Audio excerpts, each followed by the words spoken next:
À qui pensez-vous devoir votre vie actuelle? La voix sévère de Bill m'a immobilisé un instant. En tant que chef de famille, ne peux-tu pas m'écouter? Après les remarques grossières de Bill, ma belle-mère m'a également lancé ces mots avec une expression diabolique. Si tu continues à avoir cette attitude ridicule, je divorcerai. J'avais atteint ma limite. Il m'était impossible de rester avec eux plus longtemps. C'est vrai? Alors divorçons, comme tu le souhaites. De toute façon, il n'était pas raisonnable de continuer le mariage avec Bill dans ces circonstances. J'ai déclaré haut et fort mon intention de divorcer, j'ai rapidement fait mes bagages et j'ai quitté la maison de mes beaux-parents en courant. Le lendemain matin, je me suis réveillée dans un hôtel, surprise par l'alerte d'un appel entrant sur mon smartphone. En regardant l'écran, je me suis aperçue qu'il s'agissait d'un appel de Bill, et mon cœur s'est figé. Cependant, le téléphone continuait de sonner. Sans hésiter, j'ai appuyé sur le bouton d'appel avec détermination. C'est alors que la voix de Bill s'est mise à trembler. Flora, arrête ça. Ne fais pas ça. Il semblait pleurer en parlant. C'est dramatique. C'est ce que j'ai pensé et j'ai soupiré. À ce moment-là, la voix de ma belle-mère l'a interrompu. Tu as l'intention de nous dénoncer injustement? C'est terrible. Je ne sais pas ce que mon mari vous a dit, mais c'est un malentendu. Elle aussi plaidait en pleurant. Je n'ai pas pu retenir ma colère et j'ai répliqué. Ce n'est pas un malentendu. Tout ce qui est écrit est vrai. C'est le résultat de la longue souffrance mentale de mon beau-père. Lorsque j'ai vu le roman de mon beau-père pour la première fois, je n'ai pu contenir mon étonnement. Je m'appelle Flora Thompson. Je travaille actuellement dans l'administration des ventes de cosmétiques. À l'âge de 30 ans, je mène une vie de jeune mariée dans un appartement urbain. L'année dernière, malgré quelques hésitations, je me suis inscrite auprès d'une agence matrimoniale. Il y a beaucoup de femmes sur mon lieu de travail et les nouvelles rencontres sont rares, j'ai donc décidé de franchir le pas. J'ai alors rencontré Bill, qui venait d'être muté dans cette ville, et nous avons tout de suite sympathisé. Notre rencontre s'est rapidement transformée en mariage. À l'époque, j'avais beaucoup de rêves et d'espoir pour la vie de couple, imaginant un avenir heureux. Cependant, ces attentes ont vite été anéanties. L'origine du problème était ma belle-mère. Elle aimait excessivement son fils Bill, et son affection était démesurée. Bill lui-même n'a jamais douté que l'amour de sa mère était excessif. À eu départ, j'ai pensé qu'ils avaient simplement une bonne relation parent-enfant. En réalité, leur relation était très complexe, d'une profondeur que j'avais du mal à comprendre. Peu à peu, je n'ai plus supporté d'être placé dans cet environnement familial malsain. Avec le recul, il semble que ma belle-mère ait eu une certaine hostilité à mon égard dès le début. Le jour où je l'ai demandé en mariage, je l'ai accueilli poliment en lui disant « Enchantée de vous rencontrer. Je suis Flora Howard. S'il vous plaît, prenez soin de moi. » Mon beau-père m'a accueilli chaleureusement. En revanche, l'attitude de ma belle-mère a été complètement différente. Elle a répondu froidement à ma salutation, réagissant à peine, et son expression ne traduisait aucun sentiment de bienvenue. Elle s'est contentée de me regarder d'un air maussade sans rien dire. Ses yeux étaient froids et son regard semblait dire quelque chose. Et sa réaction à ma première rencontre me mettait déjà mal à l'aise. Cependant, par la suite, elle s'est jointe à notre conversation, bien qu'avec un air légèrement mécontent. Et elle semblait donc que la première impression n'était qu'un malentendu, et je me suis temporairement senti soulagé en pensant, peut-être était-elle simplement de mauvaise humeur. Après le mariage, il est apparu clairement que cette idée était erronée. À partir de cette expérience, ma relation avec ma belle-mère a continué à se détériorer, ce qui a eu un impact sur toute ma vie de couple. Son ingérence excessive a commencé à fissurer notre relation de couple, et je me suis senti perturbé et j'ai atteint mes limites. Elle contacte quotidiennement le téléphone portable de Bill. Selon Bill, elle le contacte fréquemment pour des questions insignifiantes telles que « Qu'est-ce qu'on mange ce soir ?» ou la flore. S'il vous plaît, ajoutez plus de plats préférés de Bill. Cela m'a progressivement irrité. Dans une vie de couple censée être indépendante des parents, des communications aussi fréquentes et insignifiantes ne me semblaient pas naturelles. De plus, ma belle-mère donne souvent son avis sur tout, de la disposition des meubles dans la maison à des questions quotidiennes triviales, par le biais de ses appels à Bill. Ces appels durent parfois plus d'une heure, ce que je trouve tout à fait anormal. Bill a déjà 32 ans, c'est un adulte à part entière. Je pense qu'il est problématique qu'il ne soit pas encore détaché de ses parents. Lorsque j'ai confronté fermement Bill à ce sujet, sa réponse a été inattendue. Ma mère a toujours été du genre à se mêler de tout, alors ne t'inquiète pas trop, a-t-il dit. Il a semblé quelque peu satisfait de ce fait et n'a pas essayé de cesser de communiquer avec sa mère, au contraire. Et elle semblait attendre ses appels avec impatience. Mon insatisfaction s'accumule progressivement, mais heureusement, il n'y a pas d'autres problèmes majeurs pour le moment. Cependant, je ressens le besoin de surveiller attentivement l'évolution de la situation. Malgré le stress, l'appartement dans lequel nous vivons actuellement est heureusement éloigné du quartier où habitent mes beaux-parents. De sorte que nous avons rarement l'occasion de les rencontrer en personne. Cette distance géographique contribue au moins à atténuer leur présence dans notre vie quotidienne. Dans cette situation, le rôle de mon beau-père est très important et son soutien m'a été d'un grand réconfort. Face à mes problèmes causés par l'ingérence excessive de ma belle-mère, mon beau-père m'a tendu la main à plusieurs reprises et m'a adressé des paroles chaleureuses d'encouragement. Flora, ça va? Je suis désolée que ma femme te cause toujours des ennuis. Je vais lui parler pour qu'elle laisse partir notre fils, alors s'il vous plaît, ne vous inquiétez pas trop, a-t-il dit. Merci beaucoup pour votre considération, lui ai-je dit en guise de remerciement. Mon beau-père était une personne discrète, mais très chaleureuse et aimable. Après avoir pris sa retraite de son entreprise, il a continué à travailler comme consultant et à écrire des romans. Sa carrière était brillante, il avait remporté plusieurs prix et son talent avait déjà permis la publication de plusieurs livres. Actuellement, je travaille sur un nouveau roman. Il est presque terminé et j'aimerais que tu sois la première à le lire, m'a-t-il dit. Sa proposition m'a enthousiasmé. Vraiment? J'ai hâte de le lire, ai-je répondu, ce à quoi mon beau-père a répondu d'un ton plus sérieux. Flora, j'aimerais vraiment savoir ce que vous pensez du roman. Votre opinion est très importante pour moi, alors promettez-moi, s'il vous plaît, a-t-il dit. Bien sûr, j'ai hâte de le lire, ai-je promis. À ce moment-là, je ne pouvais pas imaginer les changements qui allaient survenir dans ma vie. Le destin est parfois cruel, et peu de temps après, j'ai reçu un appel soudain de Bill. Je n'avais aucune idée de la façon dont cet appel allait changer nos vies. Et la voix de Bill tremblait lorsqu'il a dit. Quoi, vraiment? Je n'arrive pas à y croire. D'accord, j'arrive.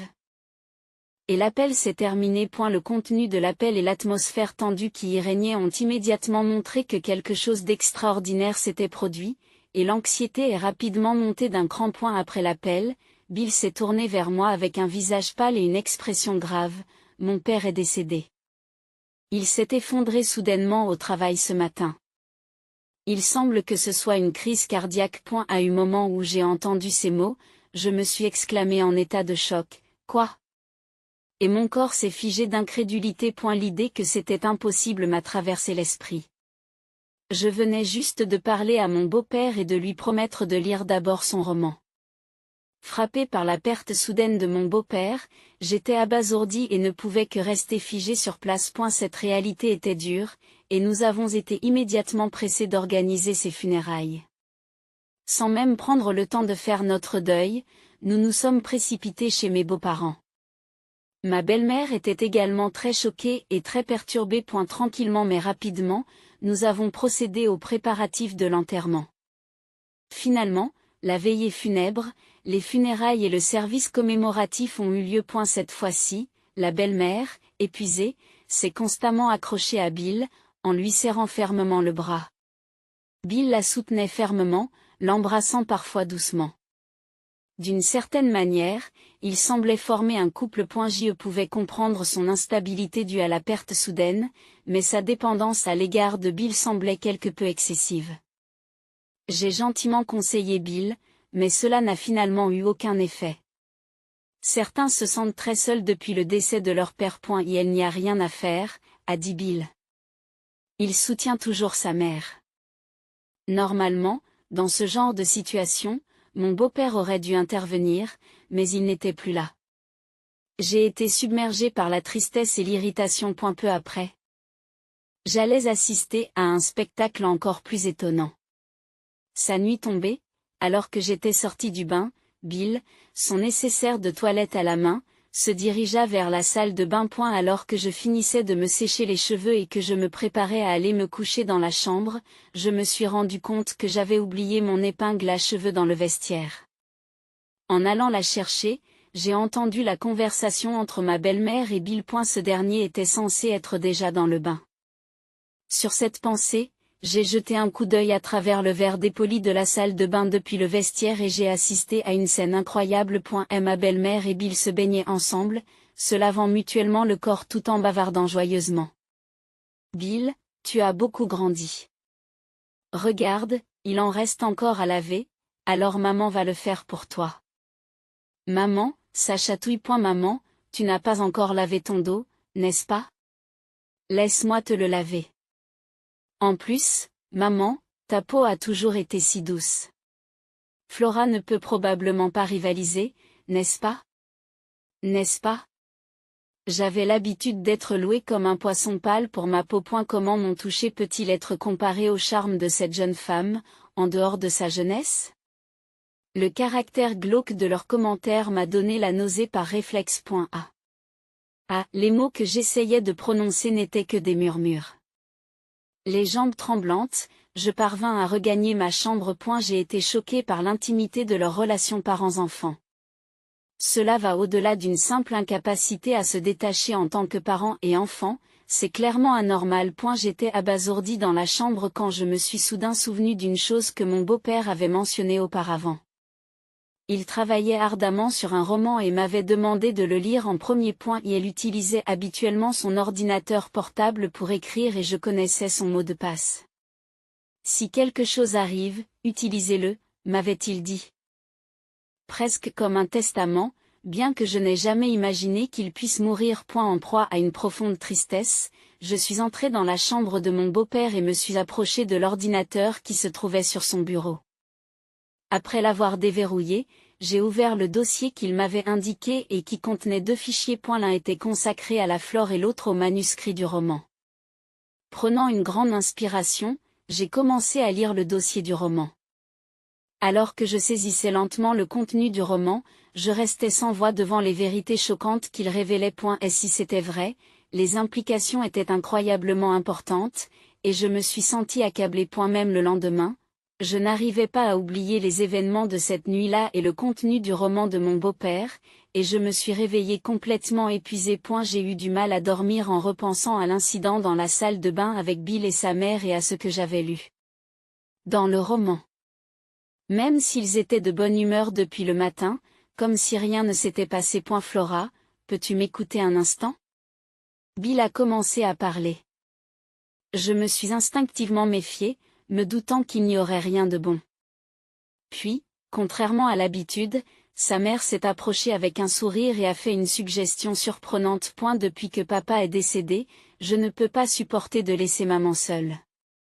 Et si nous vivions ensemble avec elle, a-t-il proposé, ce qui m'a fait sursauter et me faire dire, quoi en écoutant Bill l'expliquer avec enthousiasme, nous avons des emplois, donc nous ne pouvons pas rester ici, mais nous emmènerons maman à l'appartement, et éventuellement nous déménagerons dans un endroit plus grand. Ça va être amusant. Flora, je me réjouis de notre avenir ensemble, a dit sa mère joyeusement. Son expression m'a donné la chair de poule. Absolument pas. J'ai immédiatement refusé. Mais Bill et sa mère n'étaient pas convaincus et ont continué à insister pour que nous vivions ensemble, encore et encore. Mais ma réponse restait la même à chaque fois. Finalement, les procédures ont été achevées et le dernier jour au domicile de Mayan Lo est arrivé. Une fois de plus, Bill s'est approché de moi. Allez, ça va? Pense à ce que maman ressent lorsqu'elle est laissée seule. Je sais que nous devons la soutenir. Et si tu es humain, tu devrais pouvoir comprendre ce sentiment. Ces paroles persistantes m'ont fait hausser le ton. J'ai déjà dit non, je ne peux pas le faire. Ils se sont immédiatement mis en colère. Pourquoi es-tu si froid? Je ne pensais pas que tu pouvais être aussi cruel. C'est terrible, Flora. Vous aimez traiter une personne âgée avec autant de froideur? C'est le pire. Après cela, tout en réconfortant sa mère, Bill m'a jeté un regard sévère. À qui penses-tu devoir ta vie actuelle? La voix sévère de Bill m'a figé un instant. En tant que chef de famille, tu ne peux pas m'écouter. Après les remarques grossières de Bill, sa mère m'a également lancé ces mots avec une expression diabolique. Si tu continues à avoir cette attitude ridicule, je divorcerai. J'avais atteint ma limite. Il était impossible de rester avec eux plus longtemps. C'est vrai, alors divorçons, comme tu le souhaites. De toute façon, il n'était pas raisonnable de continuer le mariage avec Bill dans ces circonstances.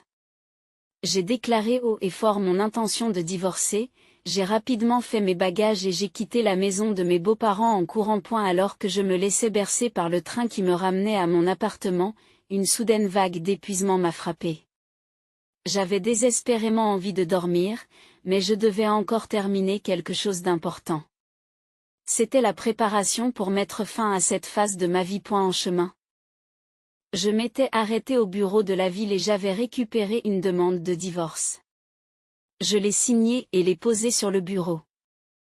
À côté des documents de divorce signés, j'avais placé une copie imprimée du roman de mon beau-père et une note manuscrite. En montrant ces documents, j'espérais leur faire comprendre pourquoi je devais partir. J'ai immédiatement contacté un hôtel d'affaires proche et j'ai pris une chambre.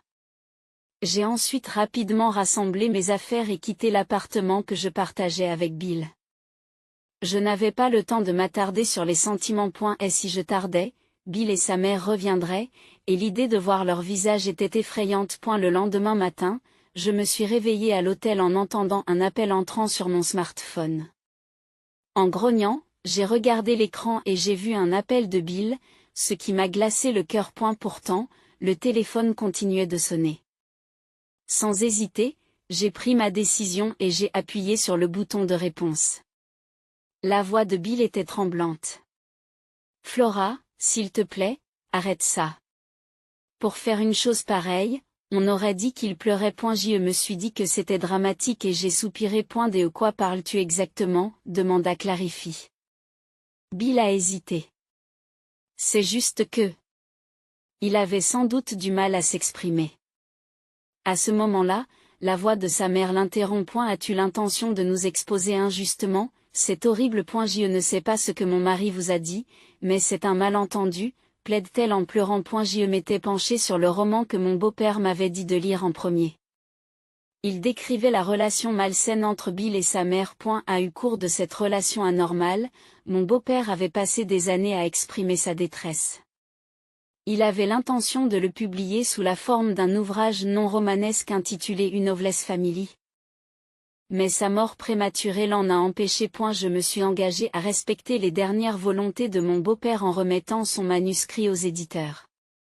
Il est de mon devoir d'exposer cette structure familiale malsaine et d'interroger publiquement Bill et sa mère. C'est ce que voulait mon beau-père. Par l'intermédiaire de mon smartphone, j'ai crié, il ne s'agit pas d'un malentendu. Tout ce qui est écrit ici est vrai. C'est le résultat des longues souffrances que mon beau-père et moi avons endurées. Lorsque j'ai vu le roman de mon beau-père pour la première fois, je n'ai pas pu contenir mon étonnement. La prise de conscience d'une vérité aussi horrible a provoqué un sentiment de dégoût incontrôlable. L'histoire remonte au premier jour du mariage de mon beau-père et de ma belle-mère. Les deux familles étaient très respectées dans leur communauté locale. Leur mariage était stratégique, destiné à unir les deux familles. Cependant, peu après le mariage, ma belle-mère a souffert d'une maladie gynécologique et n'a plus pu avoir d'enfants. Ce fait a constitué une pression sociale importante pour les deux familles, car il était d'usage à l'époque que les couples mariés aient des enfants. Les parents ont donc accepté la proposition d'adopter l'enfant d'un parent éloigné. Cet enfant s'appelait Bill. Bill n'était pas l'enfant biologique de mon beau-père et de ma belle-mère. Malgré ses antécédents, il a grandi sans besoins apparents. Cependant, la façon dont ma belle-mère interagissait avec Bill posait problème. L'affection qu'elle lui portait n'était pas un amour parental typique, elle prenait une forme très particulière. Des manifestations d'affection excessive et collante. L'obsession de connaître les moindres détails sur les allées et venues de Bill. Elle le protégeait au point de le suivre partout où il allait. Ce qui allait bien au-delà d'un comportement normal. Mon beau-père avait essayé de remédier à la situation à plusieurs reprises en discutant avec ma belle-mère. Mais rien n'a changé. Tout cela pour le bien de Bill. Bill ne peut pas vivre sans moi. Ma belle-mère répétait souvent cette phrase qui me faisait froid dans le dos. Bill avait été influencé par sa mère dès son plus jeune âge et avait subi un véritable lavage de cerveau. Je ne sais rien tant que je n'ai pas consulté ma mère, disait-il souvent. Maman m'attend, alors je rentre à la maison, s'excusait-il brusquement. Maman. Maman, criait-il. Il était devenu complètement dépendant de sa mère, incapable de prendre des décisions par lui-même. Mon beau-père était profondément troublé, soupire-t-il, malgré ses conseils, la relation entre les deux ne s'est pas améliorée. En raison de la pression sociale, le divorce n'était pas envisageable pour eux. Comme pour soulager son cœur lourd, mon beau-père s'est plongé dans l'écriture de son roman. Il y dépeint la situation anormale de son foyer et a l'intention de la rendre publique. Au fil des années, il a vécu avec cette intention. À cette époque, il a commencé à écrire des romans policiers en tant que passe-temps. Un prix a été publié à plusieurs reprises et ses œuvres ont même été adaptées au cinéma, se vantait-il. Néanmoins, la situation ne s'est pas améliorée. En fait, elle s'est peut-être aggravée. Tu n'as pas besoin d'une petite amie, interdisait souvent la mère à l'adulte Bill. Tu m'as moi, ajoutait-elle. Et elle contrôlait excessivement sa vie quotidienne. Bill ne semblait pas s'en préoccuper. Comme mon beau-père l'a également noté, il semble qu'ils aient eu une relation plus typique d'amant. Un jour, raconte mon beau-père, lorsque je suis rentré tôt, ils n'ont pas remarqué mon arrivée et n'ont pas répondu à ma salutation. J'ai annoncé que j'étais rentré. Mais on m'a ignoré. Des bruits suspects provenaient de la chambre de Bill. Cette situation a fortement perturbé mon beau-père et il redoutait de penser à ce qui avait pu se passer dans la chambre. Il espérait que ce n'était qu'un malentendu, mais si c'était le cas, le problème était de taille. C'est pourquoi, confie mon beau-père, j'ai décidé d'installer un dispositif d'écoute à titre de test et j'ai quitté la maison. À son retour, il a écouté l'enregistrement et a confirmé que des conversations inappropriées entre les deux personnes avaient bien été enregistrées. Le contenu de l'enregistrement m'a dégoûté et j'ai voulu arrêter ma lecture. Cependant, au-delà du malaise, mon désir de découvrir la vérité s'est intensifié. Alors que je continuais à lire, poursuit mon beau-père, j'apparaissais moi-même dans le roman. L'histoire commence avec Bill, qui a maintenant plus de 30 ans, et qui décide de s'inscrire dans une agence matrimoniale. Il semble que les grands-parents de Bill soient impliqués, car malgré son âge, il continue d'éviter le mariage. Ils ont multiplié les commentaires sarcastiques à l'égard de Bill, a-t-il poursuivi. C'est donc à Contreségur, conclut-il, qu'il a commencé à chercher une partenaire et a fini par s'inscrire auprès d'une agence matrimoniale, ce qui a conduit à notre rencontre. En fait, je n'étais qu'un outil pour cacher la relation anormale entre Bill et sa mère. Mon beau-père m'a décrite comme une femme très gentille et a écrit « Je regrette de l'avoir impliquée dans les problèmes de cette famille déformée ». Il m'a remis le roman détaillant les circonstances familiales, espérant que je le lirais et le comprendrais. Et elle a continué à écrire son roman avec passion. En fait, il était presque terminé. Cependant, en raison du décès soudain de mon beau-père, la scène finale n'a pas été écrite. Et elle avait peut-être prévu sa mort. Car l'histoire se termine par le fait que le roman m'a été confié. Pourquoi croire que cette histoire s'est réellement déroulée? Où sont les preuves? Papa a toujours été jaloux de notre relation, se plaignant constamment. Il m'a toujours rabaissé, débitant des mensonges, et ce roman sans valeur n'est qu'une fiction. Ma belle-mère a dit avec véhémence au téléphone, en plus du dossier du roman, il y avait un autre dossier nommé pour Flora. Il indiquait clairement que cette histoire n'était pas proche de la fiction, mais qu'elle était basée sur des faits. Plus précisément, il indiquait l'emplacement d'un dispositif d'enregistrement de leur conversation, qui a été trouvé dans la chambre de mon beau-père et que j'avais déjà en ma possession. Après la mort de mon beau-père, j'ai personnellement été témoin d'interactions désagréables entre eux dans la salle de bain. Après avoir expliqué ce fait, ils se sont tus. Et ne vous êtes-vous pas rendu compte que ce que vous faisiez était mal? C'est impossible. Vous avez dû voir la lettre que j'ai laissée à côté des papiers du divorce. Vous avez lu cette lettre et vous m'avez contacté, n'est-ce pas? Vos actions, que vous vouliez garder secrètes, étaient pleinement conscientes, ai-je déclaré. À côté des papiers du divorce, j'avais déposé les pages imprimées du roman et une note détaillant mes sentiments. J'avais l'intention de remettre cela à l'éditeur de mon beau-père et de demander la publication de ce que j'avais écrit. Après avoir vu cela, ils ont appelé en panique. Vous avez aimé nous ignorer, mon beau-père et moi? Vous êtes vraiment les pires. Je ne veux même plus voir vos visages. Pourquoi ne pas être heureux ensemble pour toujours?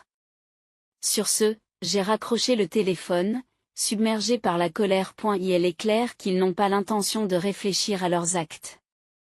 Ils ne pensent qu'à se protéger. Il ne me reste plus qu'une seule solution. J'ai pris une nouvelle décision. Ensuite, j'ai contacté l'éditeur de mon beau-père. J'ai trouvé ses coordonnées dans les dossiers de mon beau-père. L'éditeur a tout de suite été intéressé et a voulu voir le manuscrit. J'ai envoyé le manuscrit à l'adresse indiquée. Peu de temps après, l'éditeur m'a contacté pour me rencontrer et discuter davantage, et nous avons pris rendez-vous le lendemain après le travail. Il s'agissait d'un jour ouvrable normal, ce qui convenait parfaitement. J'espérais que la réunion se passerait bien. Je me sentais un peu anxieux, mais j'ai chassé ces pensées. Le lendemain, après avoir terminé mes tâches habituelles, j'étais sur le point de quitter le bureau dans la soirée lorsque j'ai jeté un coup d'œil dehors et, à ma grande surprise, j'ai vu Bill et sa mère qui attendaient devant l'entreprise. J'ai sursauté et nos regards se sont croisés. Je me suis rapidement éloigné de la fenêtre, mais à ce moment-là, mon téléphone s'est mis à vibrer. C'était Bill qui appelait. Je séjournais dans un hôtel d'affaires depuis une semaine et j'avais gardé ma position secrète. Il ne savait probablement pas où je logeais et attendait sans doute de me surprendre en train de quitter le bureau. Bill et sa mère font tout ce qu'ils peuvent pour empêcher la publication du livre. Mon téléphone n'arrêtait pas de sonner. Alors que je réfléchissais à ce que je devais faire, ils se sont soudain mis à crier « Flora, montre-toi. Ne te moque pas de nous. Nous ne te pardonnerons pas. Tout le monde, s'il vous plaît, soyez prudent. Flora Thompson est une menteuse. Vous ne pouvez pas vous fier à ses paroles. Une telle personne devrait être renvoyée immédiatement. Les accusations de la République n'ont fait qu'intensifier le chaos, et j'ai dû rapidement décider comment gérer cette situation qui s'envenimait. J'ai été choqué par leurs actions. Ils provoquaient une scène devant l'entreprise, essayant de ternir ma réputation. Le bureau commençait à s'apercevoir de l'agitation qui régnait à l'extérieur et l'atmosphère était chaotique. À ce moment-là, j'ai entendu le son d'une sirène de police au loin. Soudain, quelqu'un avait appelé la police.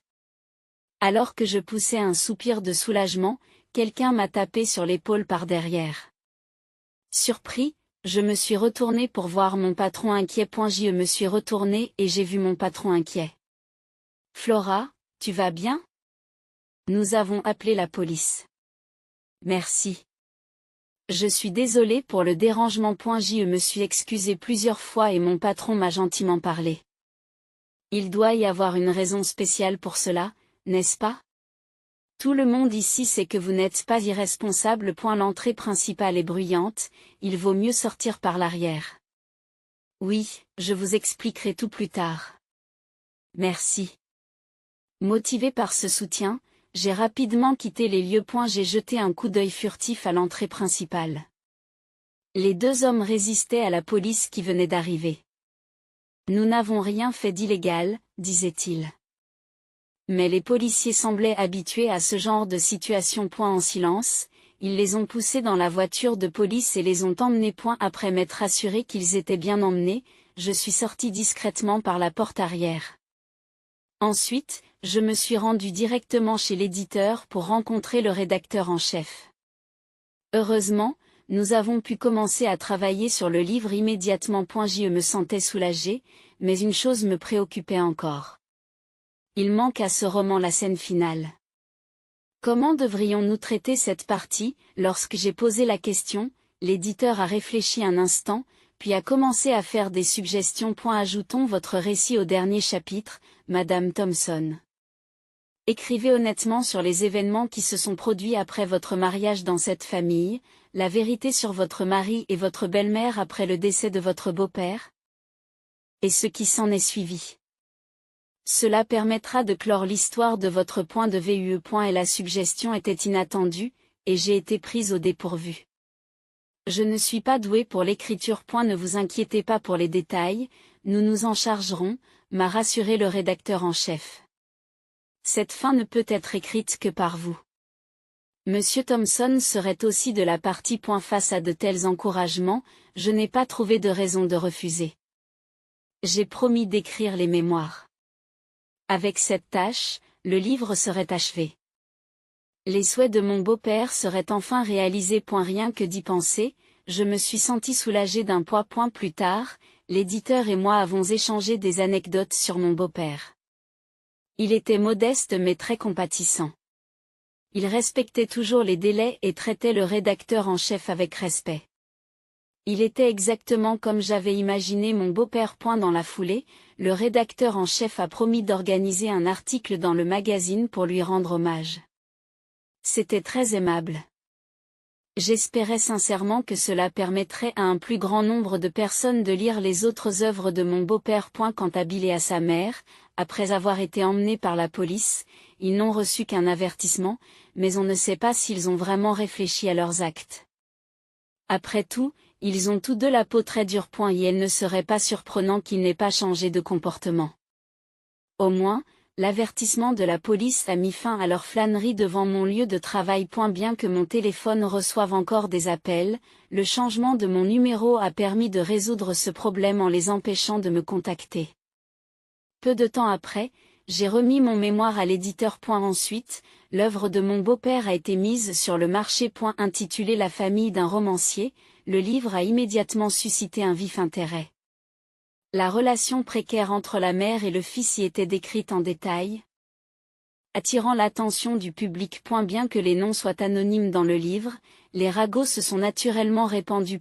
Et il semble que les rumeurs se soient également répandues sur le lieu de travail de Bill. Il s'est retrouvé isolé et évité par ses collègues, confronté au mépris partout où il allait, et personne ne voulait être associé à lui. À cause de ses propres actions, il se sentait psychologiquement acculé et ne pouvait plus se concentrer sur son travail. En conséquence, son patron lui a gentiment suggéré de démissionner. Et elle vivait avec sa mère comme il l'espérait, mais il semble que leur vie commune n'était pas aussi heureuse qu'il l'espérait. Les grands-parents de Bill étaient furieux. Et elle est anormal qu'une mère et son fils aient une relation aussi inappropriée, s'exclame-t-il, couvert d'insultes telles que sans vergogne et ne pouvant plus marcher dans les rues, les deux semblaient assez déprimés. Bien entendu, l'affaire a fait le tour du quartier, et ils ont été l'objet de regards froids, ce qui les empêchait presque de sortir. Leur maison a été vandalisée et leur jardin jonché de détritus. Bien que leur situation soit tragique, tout ce que j'attendais d'eux, c'était un règlement correct de la répartition financière. En effet, cela a dû être difficile pour vous, mais je suis bien conscient de votre diligence, Flora. Vous travaillez dur chaque jour. Malgré ces difficultés, continuez à persévérer. Merci beaucoup, j'apprécie. À propos, aimeriez-vous participer à un nouveau projet qui débutera le mois prochain? Une personne de chaque département est choisie, et je vous ai recommandé. Vraiment. La proposition soudaine a fait bondir mon cœur. Oui, mais il faudra travailler au siège, et non dans cette agence. Cela implique une mutation, mais cela vous convient-il? Je me souviens de l'arrivée de votre famille ici. Alors déménager pourrait être une bonne opportunité. Si l'on considère que votre situation actuelle est connue. J'ai été touché par une telle considération. Merci, je ferai de mon mieux. Bien que j'aie eu du mal à trouver mes mots, j'ai savouré ce bonheur. C'était une bouffée d'air frais au milieu de la déprime récente. J'avais envisagé de déménager bientôt, le moment était donc parfait. Je pense que la probabilité qu'il m'approche à nouveau est faible, mais il est sage de se préparer à l'avance à tout comportement imprévisible de la part de ces personnes. Le temps passant et mon agitation se calmant, je me suis retrouvé à visiter le cimetière où se trouve la tombe de mon beau-père. Debout devant la tombe, j'ai exprimé ma gratitude. Puis, j'ai fait un rapport. J'ai d'abord lu le roman, comme vous me l'avez conseillé. J'ai pu ressentir profondément vos émotions. Il y avait une longue souffrance que vous aviez supportée seul pendant de nombreuses années. Votre histoire s'est terminée de manière incomplète, mais j'ai pris en charge le dernier chapitre. Je ne sais pas si j'ai réussi à bien l'exprimer, mais en réalité, j'ai bien traité ces deux-là. Soyez donc rassurés. Debout dans le cimetière, j'ai levé les yeux et j'ai été accueilli par un soleil radieux. J'ai décidé qu'à partir de maintenant, je voulais vivre une vie paisible. Pour le bien de mon beau-père aussi. C'est ainsi que j'ai avancé d'un pas ferme.